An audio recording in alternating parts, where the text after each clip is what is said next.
Just a moment.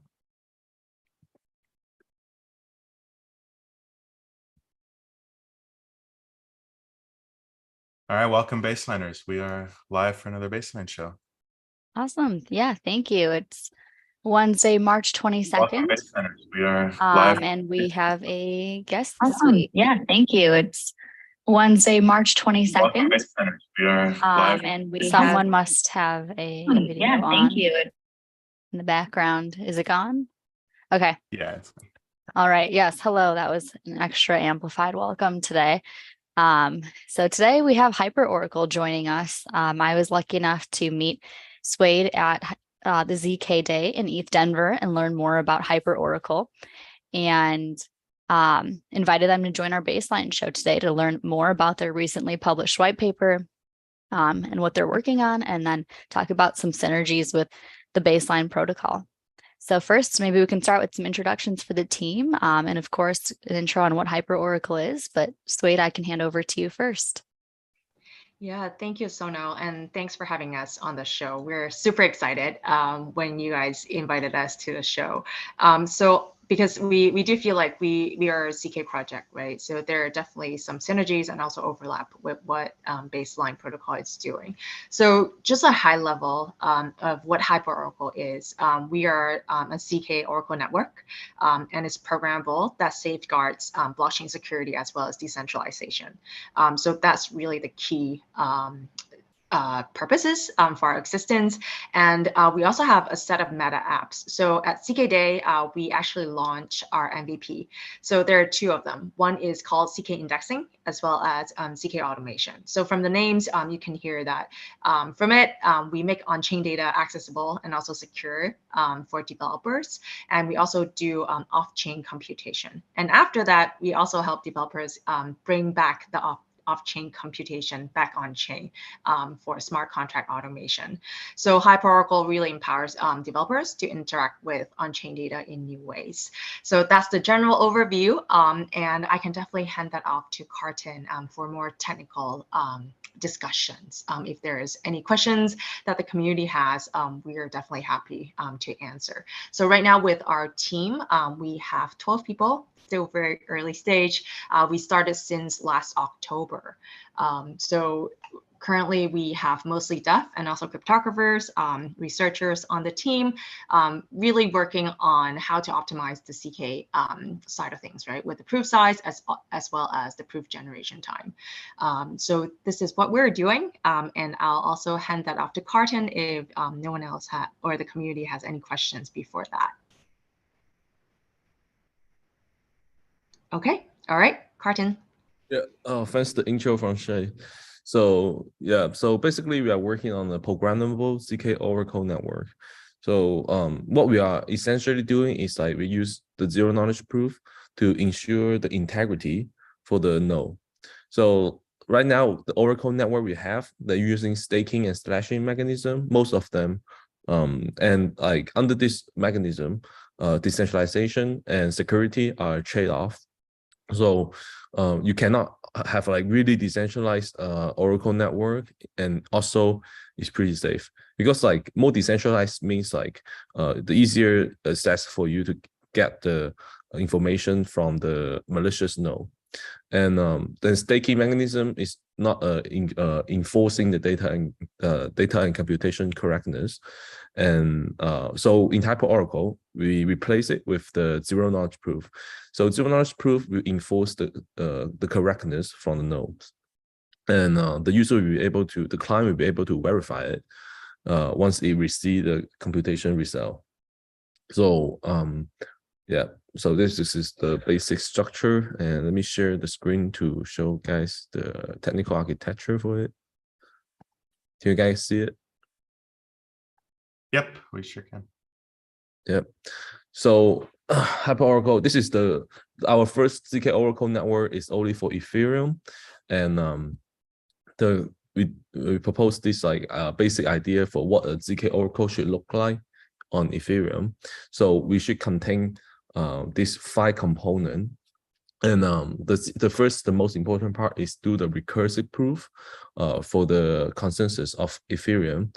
So that will allow the user or client be able to verify the block header statelessly.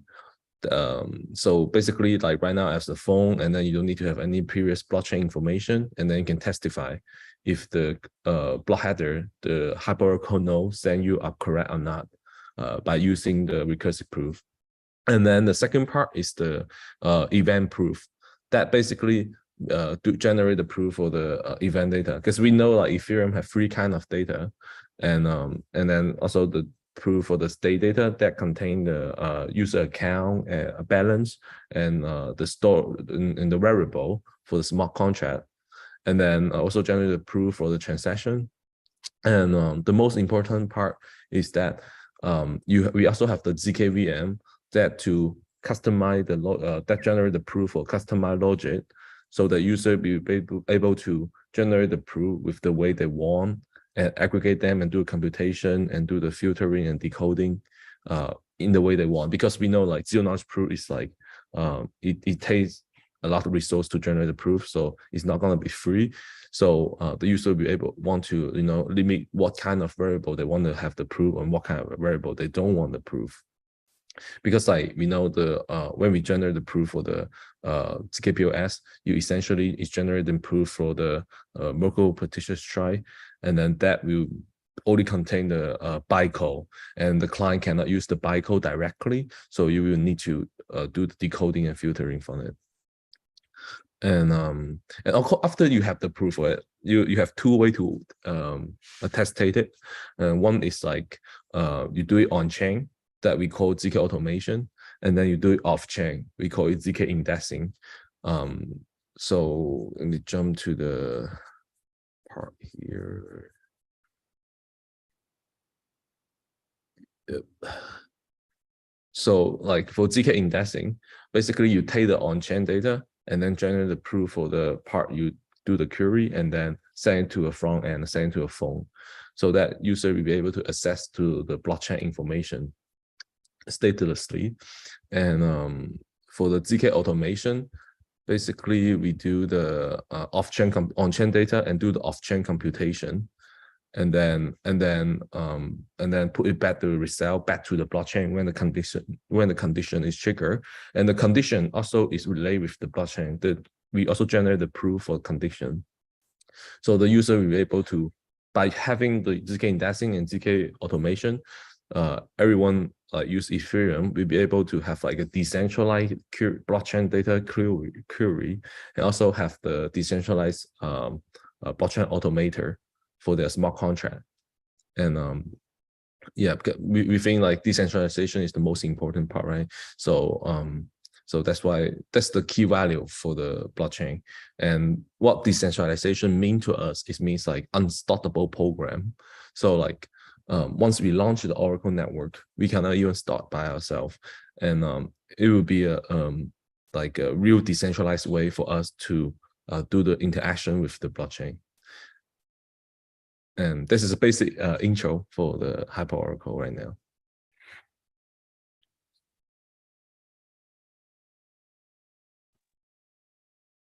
Are we good to ask questions? Yeah. Yeah. Sure. Yeah, I was just wondering if you could kind of help bring to life, these ideas and the purposes you've discussed with the zk indexing and zk automation. If you could run through like an example use case of each, is that possible? Yeah, we have a demo on a live demo right now. The use case for zk indexing, basically the zk indexing is for like do the query data in the blockchain, and like basically it's the graph but with the zero knowledge proof, and so user can access that with any node. Let me see this here. So the user will define the zk graph. In here, we have 2 examples. One is like zk indexing, that is specifically for client and front end, and some off-chain environment to query the Ethereum information. And so in this part, you see here, suppose we are a client, and then we want to do a query, and then that's what I receive from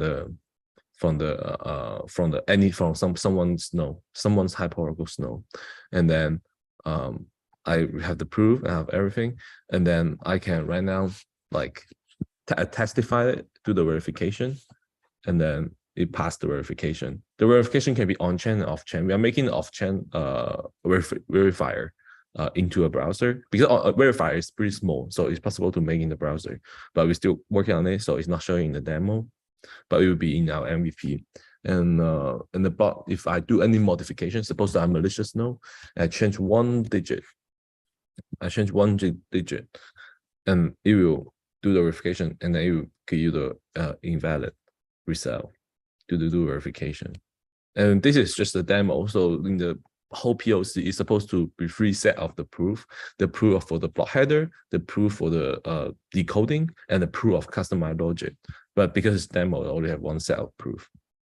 And so this is for the ZK indexing. And okay, can we stop and ask some questions about that before we do ZK automation? So essentially, on whole, this is a tool that will allow me ease of access to query, whatever ZK proofs that I have on chain, and then verify them in my system. Let's say if I'm pulling that down, where is the verification happening? Is it an on-chain verification, or is this through the you Oracle? can do both. You can do both. You can do on-chain verification, and then like use a smart contract to do a verification. Because as we know, like ZKP verification normally is O1 complexity. That will be low gas and super fast. You can do it either on-chain or in the browser. It's the same thing. It's a similar thing. Essentially, they are the same thing. It's just a verifier where you put down the verifier. You can put down verifier as a smart contract, and also you can put down verifier as just a React library wherever in your browser. And okay. when you do this, like suppose that this is the front end right now, and then we send this query to any HyperOracle node, and then it will return you the blockchain data in the first part, and then the proof for having this blockchain data, because like on-chain data itself have the zkPLS to ensure the data correctness, the zkPLS. So the rest of the decoding and filtering method will be handled to the zkVM, and then you have like the proof for the whole process from the data fetching to the data aggregation. So it will be able to have the whole process to enforce the correctness. And then this is like the proof to enforce the correctness. And then this front end, we'll be able to testify the data in this, like from this node with the proof they provide, see if they are correct. If they are correct, we can trust that. And then So every time you're querying here, it's generating a new proof based on the data that comes back from that query. Is that right? Yeah. And more accurate, it will be like if the proof is not exists in the Oracle network, it will generate a new proof. If it's like historical data query, right? You already have the proof. Okay. The proof of that part of the data will be binding with the block state root for the certain block, and then within the certain block, you will only have 1 set of the proof or 1 set of the data in it. So the proof is like kind of universal. So it's not binding with the computer, right? Obviously. And then so once it got generated, it will propagate into the network. I see. Interesting. Hi, quick question. I'm sorry for joining late. Had a conflict. In the Oracle network, is the proof that has been generated verified by the other network participants, and then like signed as being verified? Oh, it's different with signature. So what you mean signed is being verified means like is signature based encryption, right? I understand it correctly or not?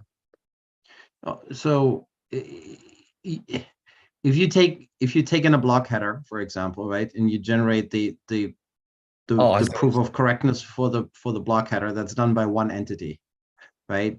So in order for me to rely on that in a trustless manner, right? I need to have a quorum of validators saying, it's like saying, yes, actually that is correct, because I, it's like yes, that's the correct block header, and yes, the proof that and I see what you're saying. That's correct. You mean verifying the signature from the validator? Yeah. The amazing part for HyperOracle is that we have a module called zkPOS. You don't really need to ask if the validator signed it or not. You can just like directly verify it, because like once you ask the verifier, right, you need to have like TCP/IP and then have the connection with the verifier, file the verifier, and do the query, and then you don't know if there's a middleman attack, right? This kind of stuff. And then, but with the zkPOS, you'll be able to testify without asking the verifier. So what zkPOS essentially is basically like when you generate the zero-knowledge proof for the current block header, because we know like zero-knowledge proof take two parts to generate it. One is the private input, another is the public input. So when you generate the zero-knowledge proof for the current block header, you will use the zero-knowledge proof for the last block header as the private input, and then use the current state root as the block header as the public input, and then you have the new proof, and then the new proof will be able to testify the last block, and actually any historical block header. You see the how the logic work here. So if you do it from the Denosis, you have a binding commitment to the previous one. So you have two public inputs, right? Yep. The current block hash and the previous block hash. Oh, the right? private block hash is not a public input, it's just private input. It's a private input. Okay. So so the only public input is the block hash. Yeah, current block hash, right? So your circuits are smaller, right? Yeah, way smaller than and so by doing this, you can do from the Gnosis block. So your current zero-knowledge proof will be able to prove all the historical block, because like you keep doing this like from Gnosis block, so you'll be able to have the ultimate proof for the whole blockchain indexing for the block header. So the final block header, the final zero-knowledge proof for the current block header, we'll be able to use to verify all the historical block header. And so the user without using a recursive proof. No, this is a recursive proof. This is by using recursive proof. Oh yeah, so the private input is the zero-knowledge proof of the previous. Previous one. Okay, so what's your, sorry, I'm like completely ignorant. What's your prover system? Right now we use Halo 2, the Ultra Plonk, PLONK. Yeah, Ultra Plonk. Yeah, I know Andrew and Zach. Yeah, they're the expert for it. Yeah, no, the ones who did it. No, I was just because it's not as, so recursive proofs are interesting because it's not that efficient, and the proof carrying data gets large. Yeah, right. The proof data won't get large by like how much you prove. Like proving like 10,000 block header and like 60 million block header is the same size for the proof that. Yes. Yeah, the proof is right. The proof is the same size, but the proof carrying data is increasing. Right. Yeah. The PCD is increasing. Believe me, I've used the Breitenberg library, and it's like I know what it does. So it's like Ultra Plonk. It's like a different implementation. Have you looked at like Plonky too? Yeah, we have checked it out. The FRI one, right? The FRI scheme. Well, with the Goldilocks curve, right? So it fits into one compute cycle, right? It's 64 bits. Yep. Plonky 2 is good. Actually, we have not dived into it, but we think it's a great idea to combine the FRI with the Plonk. And also I think like for zkVM side, right, using FRI will be helpful for like some if else logic for the proof generation. By using FRI, change from KZG to FRI is helpful for the zkVM itself to do the because like in zkVM you have a lot of if else statement, right? And then that will be helpful if everybody's using only Starks, right? So you're automatically using FRI. No, right now we are using KZG. KZG, okay. Yeah, but I think that the Hermes is using FRI for their stars. Mostly like I think majority of the zkVM are using FRI in FRI, right? Because otherwise it's like your compute time just blows up like with KZG, right? It's still usable. It just I think it's helpful for FRI, change FRI.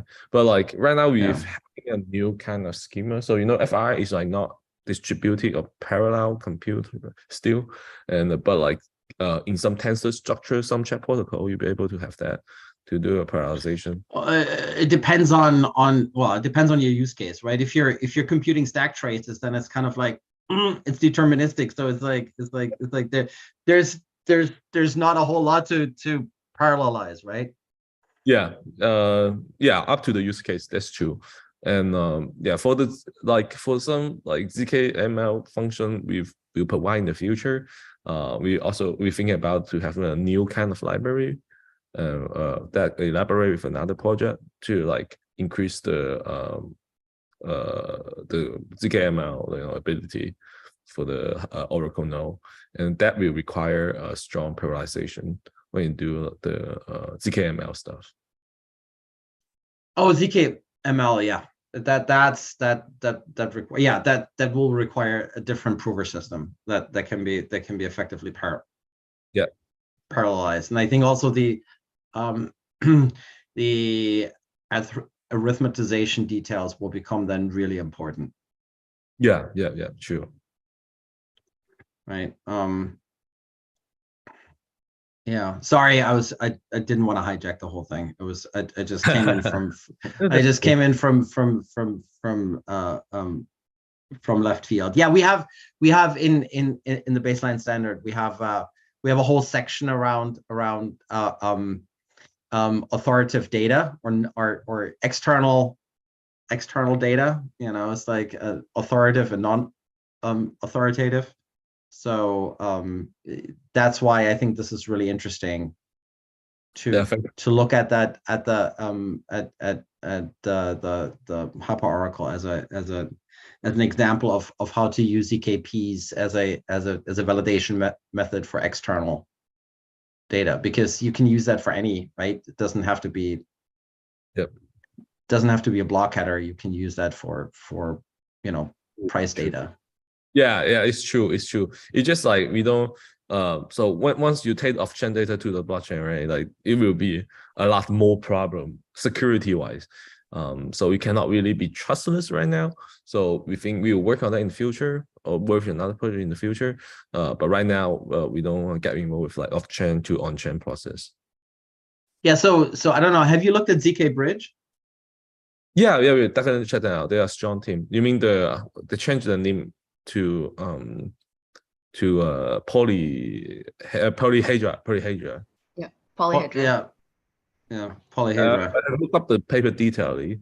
The schema they're using called DLTs, and then that is some schema that can be. It's an updated one, right? It's DLTs, right?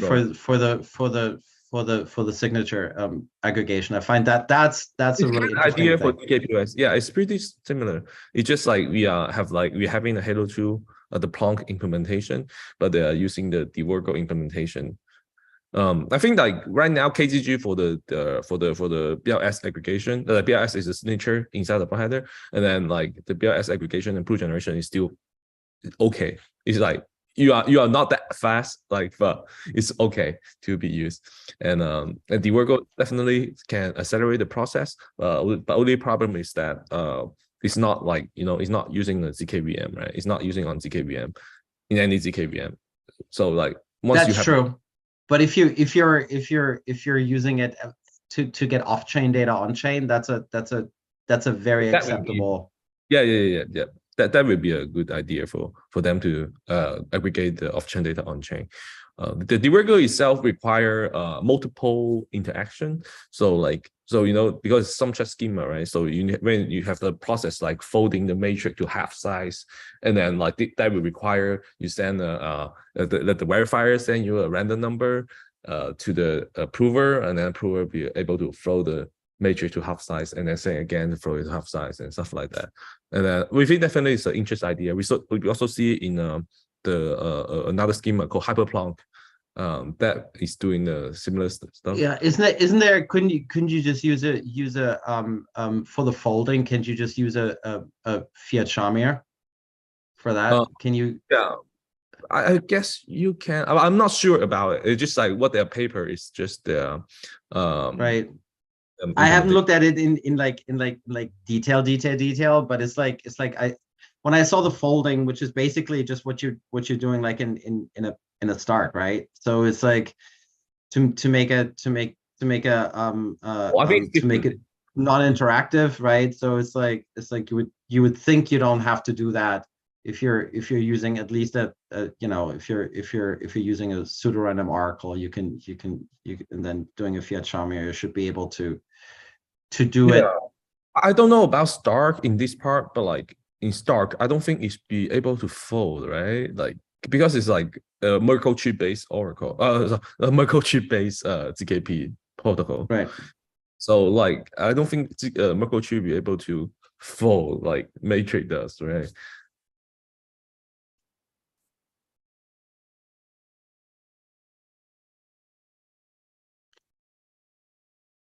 Have to think about that. Maybe. Yeah. If you're using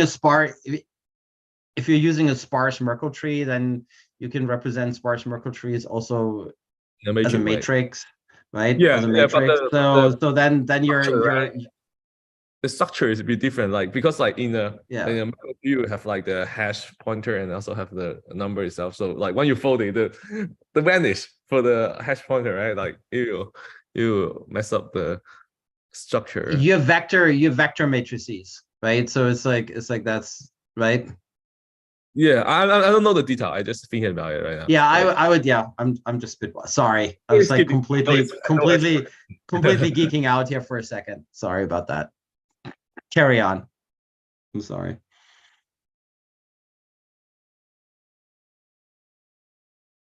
Yep. So should I continue for the zk automation? Yeah. Sure. Sorry. Yeah, go ahead. Of course. So like this is the zk graph for zk automation, and actually like the zk graph is like the program that the Oracle node is executing. So right now, like according to what kind of zk graph you write inside the file. So we have a system called zk. Let me go back to what is zk graph first. And zk graph is basically a piece of like this, pretty similar with the subgraph in the graph, because we think it's a great data architecture for helping us to aggregate the blockchain information and what kind of the information the user really need. And also the most important part, we can backward compatible for all the subgraph, and then all the subgraph will be able to automatically convert into a zk graph. So once the Oracle testnet launch, you automatically have like 10,000 and 20,000 zk graph in the beginning. And the zk graph is like the user define the program here inside the mapping.ts. So basically, like it will compile it. So as we know, like the subgraph is wrote by assembly script. It's a high-level language, so easy to use, easy to learn.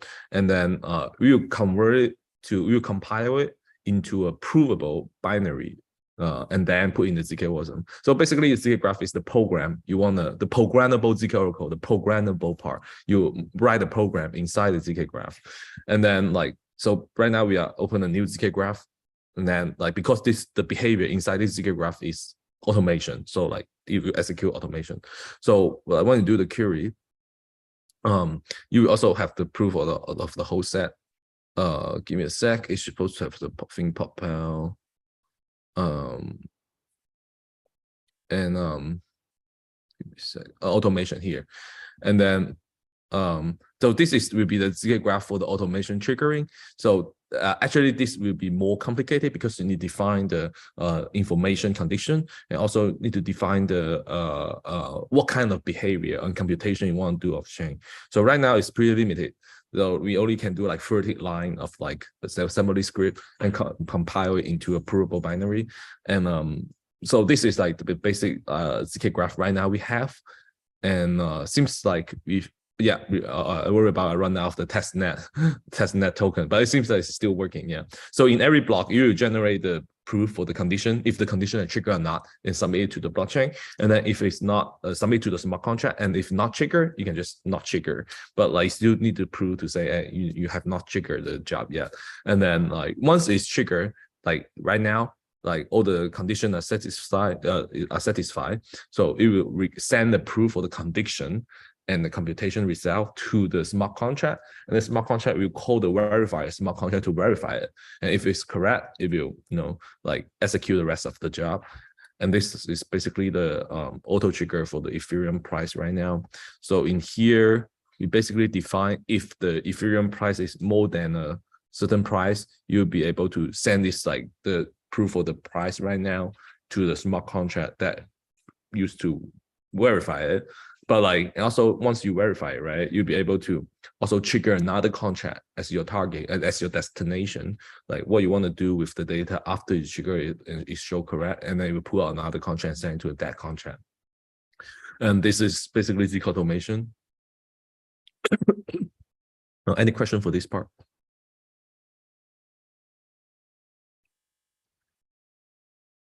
Yeah. So like right now, if more than this price, like 16,000, you'll be able to trigger a job on Ethereum. It's just a demo, so like we pick the simplest case for it. And actually, it can be a way more complicated. You can write like, I want to do a division, like if like, or also do a linear regression, do in the off-chain environment, generate the proof for the linear regression computation and send it back to the Ethereum. And that's basically the automator. And right now, all the decentralized automator like Gelato and Keeper, like they either require you to sign a legal document. Like if you want to become a node on Gelato, I guess you need to be have like sign a legal document with them to ensure your integrity for your node. And if you use Keeper, right now the highest collateral for the network, I think just 3 to 4 Ethereum. So if your job more than like if your job or pirate key that is more expensive than 4 Ethereum, you cannot really use Keeper right now. So like by using HyperOracle Automator, zk Automator, you'll be able to have like unlimited and also fully decentralized automator for the Ethereum. And this is the zk automation. And yeah, that is like what we have right now. And we also we have like MVP, but I don't. I feel like because we have too many things going on. So right now, I shut it down last night. Shut it down last week for do the upgrade, and then see if it work still. Okay, it got shut down. So like we will provide, we are doing the upgrade for the zk Wasm right now. So like the zk Wasm server is not up yet, and we can show you the demo next time for the whole proof generation customization process. And right now we already support like right now you're already able to write a assembly script, the TS file, and then generate the binary for the TS file, and then generate the proof of that. So the user will be able to, just write with the high level language and also have the proof of it. It's just the only problem is like the overhead is like still kind of big right now, and but it's like become a possible thing in the market that user don't need to learn about zero-knowledge proof. All they need to do is just write the logic, how they want to do the interaction with the blockchain, and then have the proof for the whole process. that's the POC for the zk graph. So, you know, there's like many part to set up this thing right now, but we will simplify it in the future. And should I talk about like why we started this project? And yeah, I think it's going into techie, like, yeah. No, do it. Yeah, Go do for it. it. I want to hear it. Yeah, totally. Yeah, absolutely. So why we started the project, right? Yeah. So like, Yes. so like, at the beginning, right? Like, so personally, I start my crypto journey when I'm in high school. So I originally from China. So I probably is the one of first few guy in my town to write a mining program for Bitcoin back to 2011. It's a long time ago, so that's when my first time to do stuff with crypto. And but in the beginning, right, like it's like the reason why I do that is like because like, you know, like I'm not from a really wealthy family, and like so I got my computer in my first day go to high school. So like, but I want to make some money to, you know, have I can, you know, buy more food and stuff like that. And then like, but I don't have another way to do it. I don't want to go to, you know, be a labor, right? Like, so basically I have to use the computer to do it. But back then, 2011, it was not that easy to do the e-commerce stuff. So like, I still thinking a way how to easily earn some money from my computer. And then like I see a newspaper as somebody in America to bought a pizza with a Bitcoin. And then like I see the pizza itself worth like $10. It was a huge amount of money for me in that time. And then I was like, holy shit, I got $10 from using a computer to do a Bitcoin. And then I definitely want to do it.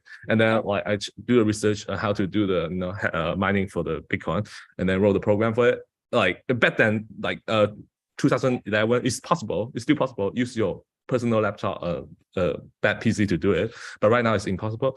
I don't think the program work anymore. And then do some Bitcoin and make some money. And then like I saw majority of them up in 2014, and like that's like Bitcoin price already become like few $100 per Bitcoin, as I remember.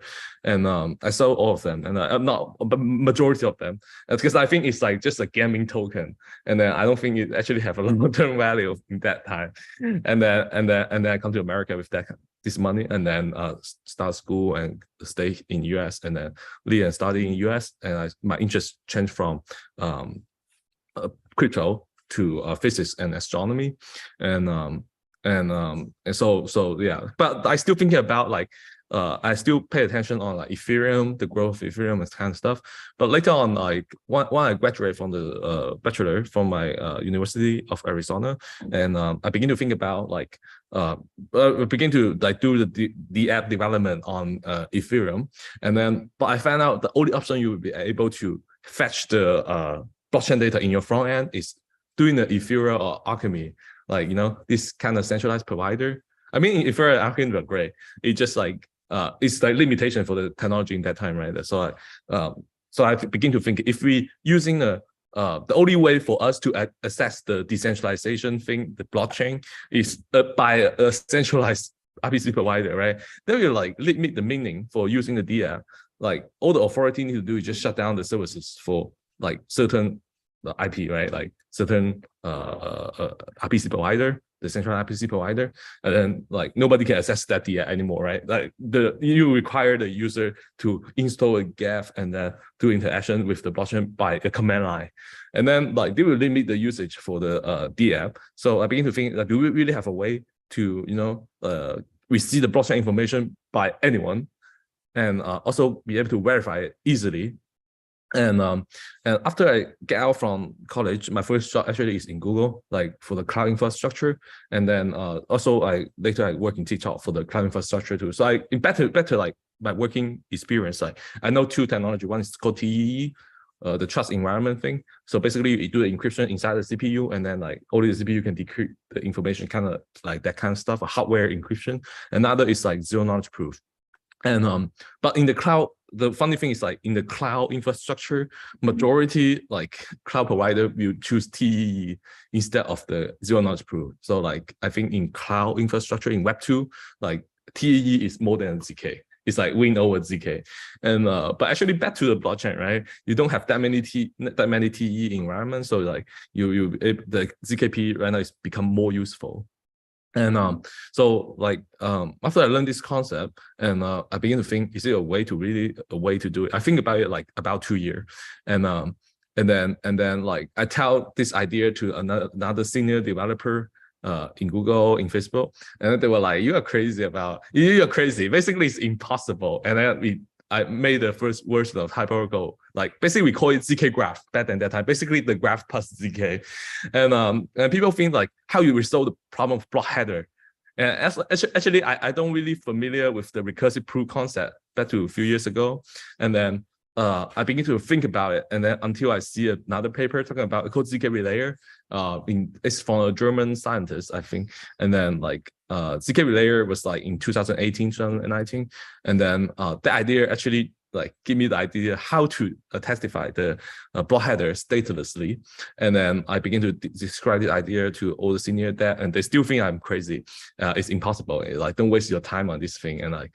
And then right, and then later I taught this idea with another PhD student in Imperial College of London, and his PhD thesis is zero knowledge proof. And then he was like, "Oh, damn, this actually work." And then like we go together and found this company and build a HyperOracle. And then later on, by developing the HyperOracle, right, we have more thinking about that. The deeper philosophy behind it is actually it's not just like the graph plus the zero knowledge proof.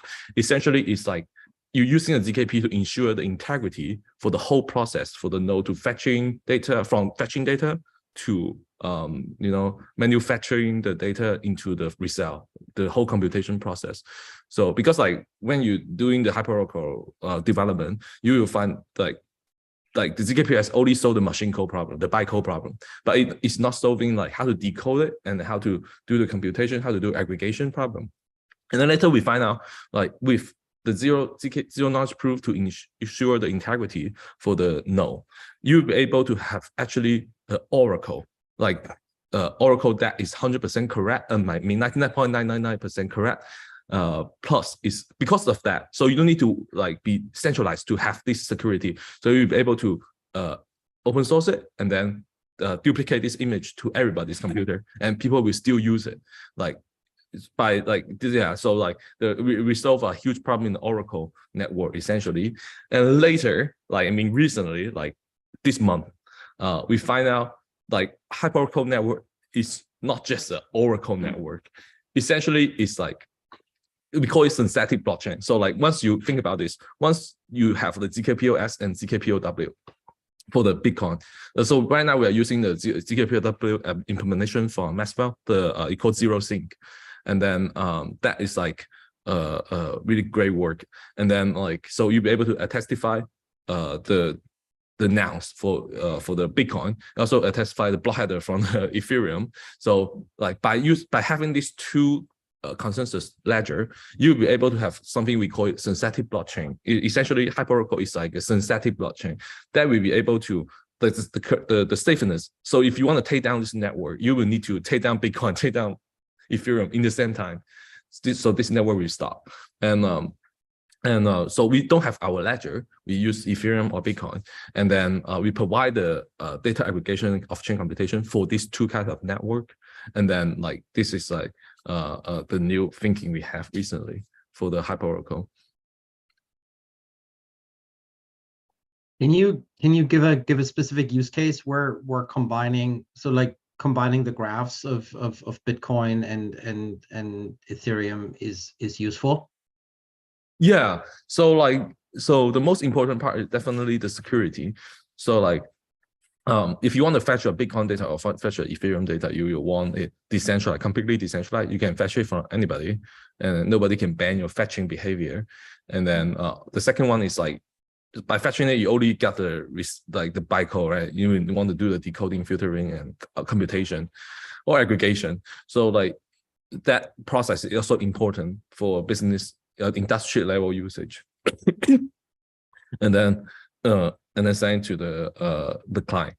And then so right now all the DApp will be able to like receive for their front end to receive the information from any node.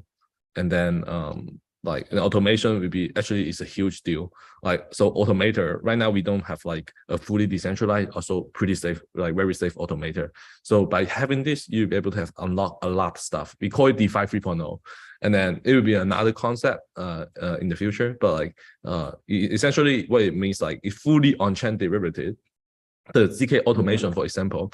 So like right now, if you want to have like, so why the reason why I call DeFi 3.0 is because like DeFi 1 essentially is like ERC20, right? Everybody or any institute will be able to issue their own like token to tokenize themselves or organization. And then, but the problem is that you cannot really trade it on chain. You still rely on the centralized exchange to trade this kind of token. But DeFi 2.0 is basically Uniswap that like allow anybody to trade their own identity, the token they issue. And then like but the only problem is like you still rely on the centralized exchange like GMS, like Binance to do the derivative. So you don't have like fully on-chain derivative. But by having a ZK automator, you'll be able to do it fully on-chain, fully decentralized manner, a derivative. And then the reason why you cannot have it right now is because like, so you know, smart contract cannot pull up themselves. They require your account to call them, right, to be executed. And probably in the future, the account abstraction will be able to do it by themselves too. But like still, the first entry point trigger for the smart contract still need to be a EOA in Ethereum. And so right now, if you want to have like index fund, like the most simple one, the indexing fund for Ethereum, like SP 500 for Nasdaq, and like we have like for US stock market, we have like ERC 500 for Ethereum. Basically, this smart contract will like take the deposit. Anybody can put down their money in this smart contract, and then in this smart contract, we'll go to iterate the whole blockchain. That when ZK indexing coming, like we iterate the blockchain, like send requests, like what is the top 500 TVL token ERC20 on Ethereum right now. And then once he receives the list, and then he will be able to buy this token, distribute the money inside this token. And then the major issue is like every block, they need to recheck if the token they're holding is still, if they are still the top 500 ERC TVL on Ethereum, right? So in this part, you will need an automator to trigger it. Sorry, give me a second. The automator to see if it's meet the trigger condition, and then you also need to compute you also need to have the decentralized way to assess if this 500 tokens still the top 500 TVL. And then so you have two part here.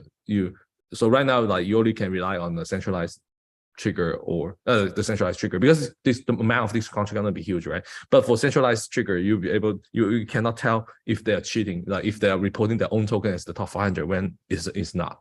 And so that's like the first problem we can resolve here, a fully decentralized and really safe automator that can help like fully on-chain derivative, the index fund, that to do the automation job every block.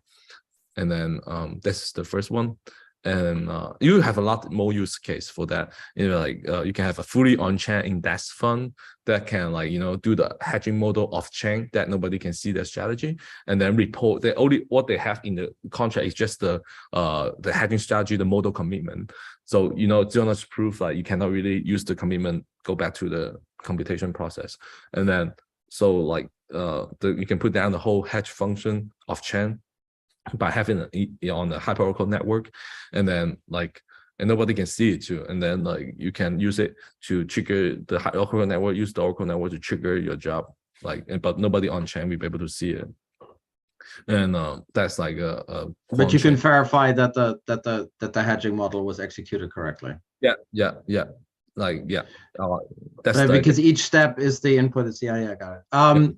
The interest. So basically, what you're saying is you can based on the price signal, you can then rebalance your token portfolio automatically. So you have an auto. You can do an auto rebalancing by if a token drops off, you can just sell it on Uniswap for another token, if that pair exists, right? I mean, you always have to have a counterparty, right? So it's like, it's like, right? But you could trigger it. So the interesting question is if your basket is across chains, right?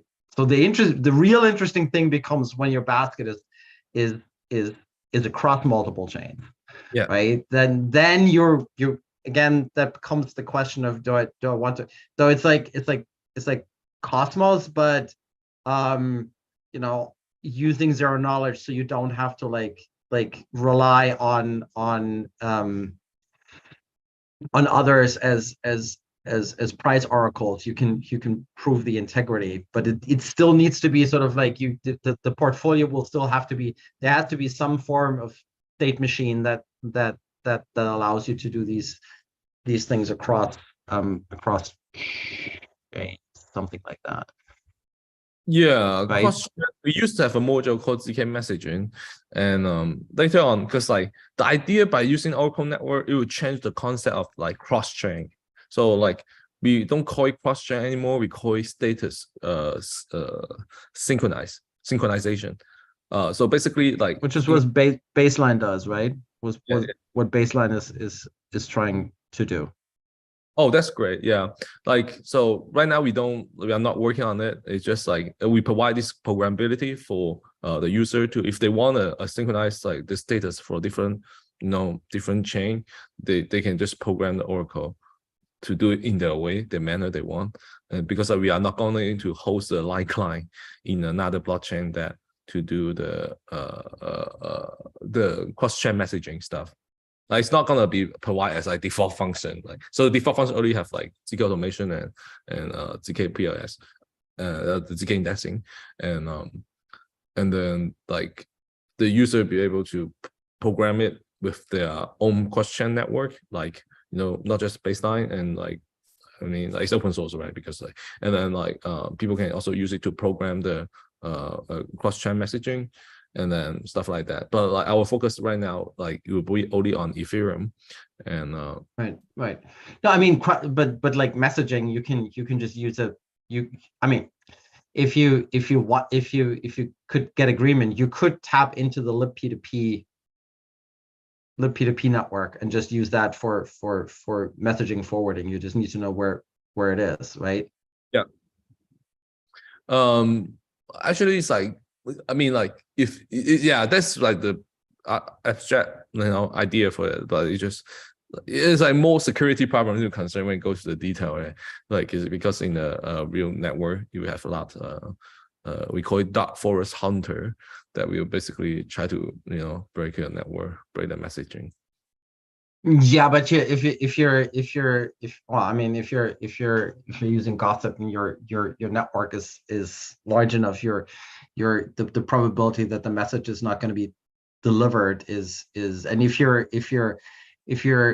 the message with the zk proof graph is encrypted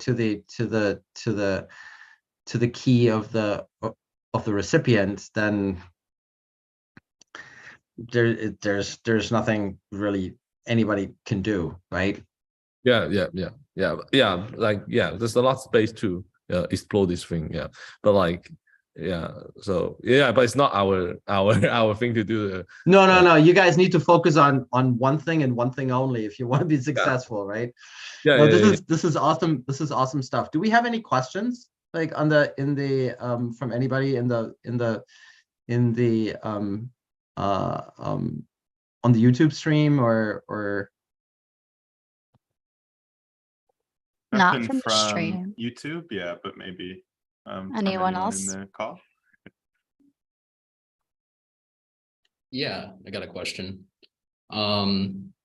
So I think like zk graph is like one of the quintessential zkOracle kind of verticals, and that's again like a huge problem. Like, I think the graph itself is also like talked about it. Like, can you really trust the data you're getting out of it? Can that cause a hack? So, but another really cool idea that's actually being done in Halo 2 as well is TLS notarization. And I'm just wondering if you had any thoughts on that, if that's like something you've thought about oracleizing. You mean like, so how to oracleizing the graph, or? So there's a product called Chainlink Deco as well, and what they do Oh, is deco. right, Okay. yeah. Yeah. It's two different things. Deco is for HTTP. So like basically. Right. Yeah. So then we go to this concept. It's good question. Like we can go through this concept. So like Oracle, essentially you have three type. Like so like you have three type of Oracle, like originally, because like training is so big right now, everybody already know the input Oracle. Like but Oracle originally there's three type of Oracle. Like one is input Oracle. Basically you take the off-chain data and then do the aggregation on-chain. And then basically put off-chain data into the blockchain. That's called input Oracle, like the DECO, like the price fee Oracle for Chainlink. And also you have like another Oracle, like output Oracle. It's like the graph. You take the on-chain data and propagate the on-chain data off-chain. And that's called output Oracle. You output the data on blockchain and then propagate it. And then that's like output Oracle. And then IO Oracle means like you take the on-chain data and then do the off-chain computation and then put it back to the blockchain. It's like an IO process. And then that's called IO Oracle. And then like the basic idea is that the output Oracle, you do the data source and then, which is part is, okay, whatever. And seems we don't have graph here. Basically, this graph is enough for explaining it. And so you what you say the DECO is this part. So like we think it's a good idea to do it. It's just like right now it's too many noise on the internet, because like when you do it proving, you're not actually proving the data itself, right? You're proving the provider, you're proving the HTTP protocol that are actually fetching this data from this website and like something like that. So like so we have to do some try on it. It's just like it's not our focus right now. And also we think it's a lot more work to handle the like filtering the data is hard, for the real world data. And then like a lot of stuff. And also if the attacker hijacked the HTTP and all this stuff, and then like also like a lot of internet, they are not using HTTP, right? Like you have like another kind of protocol like web3.dash and like you have like UDP, TCP/IP. Even some of them just have TCP or UDP, right? And then so how to handle with this kind of data, right? You cannot really have like at the beginning, there's going to be a lot of problems need to be resolved for the input Oracle to be zknization to do the zk on the real world data. But we think like output and IO is easy because the data source itself is pretty clean. It's fully on chain, right? It's like generate the proof for the output Oracle and IO Oracle.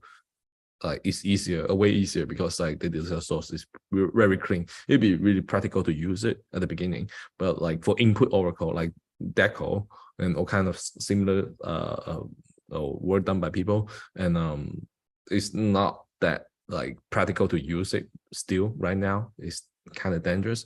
I know like DECO you need to like be executed in fully like channeling environment, so like the whole witnesses need to be happen inside the channeling machine, and then like that is like it's not that decentralized, right? Like the point to use it is being decentralized, but like if you only be able to use it inside a company's environment, the enterprise environment, it will be like it would be like like not the crypto, right? It's just like another like another channeling product that is not just, it's just like if the chain company is not there, like this deck of thing won't work. So when you're in the real world environment, that is like really, I would say it's like there's so many malicious nodes that want to try to hack your thing and try to steal your money, right? Like if you put down a DECO inside like decentralized Oracle, you will have a way more problem. Not just the Oracle itself, you also have a network problem, like a DMS pollution problem. There's like too many problems right now in this part here. Awesome. So we are at the end of our hour, but that was a jam-packed show with good content. I mean, even when you're explaining and walking through the HyperOracle's work and what you're showing on screen, you explained it in such a useful way for some of us who might not know all these concepts. And also your story was awesome to hear. I'm so glad you dove into that. That was just surprising and all around just so interesting and inspiring. And very glad that you were able to join us today. And I hope HyperOracle joins the baseline community in the future and keeps us updated on how things are going and how the work's progressing. You're welcome back anytime. Anytime, yes. Yeah. Awesome. Well, thank you so much. Any closing words from anyone? Keep on rocking. Keep on Yeah. keep on doing good stuff. You guys are awesome. Yep. Yeah. Great stuff. And actually, I think the timing is really good because there is a lot of attention that is being paid for zero knowledge cryptography, just in the myriad applications and stuff. They're really getting a lot of attention right now. So the timing could not be better. Yep. Yeah. Yep. Did you ever get Awesome. any buy any pizza with that Bitcoin money, or? Oh no, I didn't buy pizza. I ended up like to pay for my tuition fee for the college. Yeah, he bought himself an Oh, education. I nice. think that's Yeah, I mean, that's a like lot if more. I keep it, Almost as I would be valuable. a way richer than I am right now. But like, you know, like you cannot check the thing, like, because I think it's a game token. Like it's just my. So the real question is, right? The guy who got the Bitcoin for the pizza, what did the guy do with it?